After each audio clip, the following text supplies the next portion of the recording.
مرحبا بنات، شلونكم؟ اليوم الوصفة مالتنا هي شراب الآلو.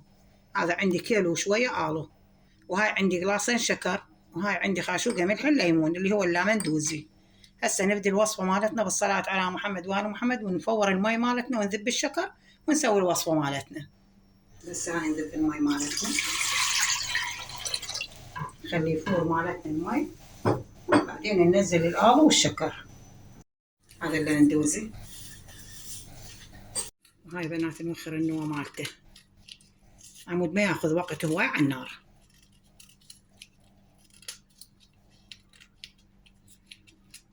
وهاي بنات هسه نزلت الشكر بين ما يموع شوية.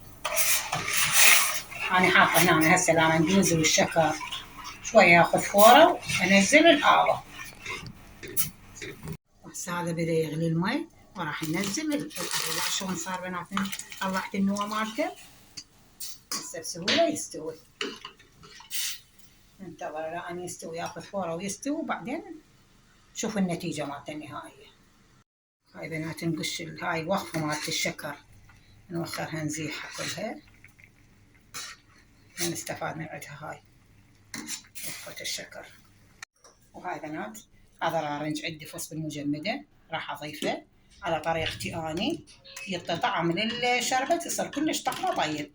هسه انتظر شوية يحيل، تمام عيني، وأصفي. هسه راح أصفي. كمل الشراب مالتنا، يعني هو الشربت وعشان طلع طعمه كلش يجنن. وهذا طلع مالتنا الخلاصة، صار مربى، لأن أنا نازعة النوى مالته، وعشان صار طعمه كلش طيب. جربوه، طعمه طيب. إذا عجبكم الفيديو لا تنسوني باللايك والاشتراك. سلامكم العافية.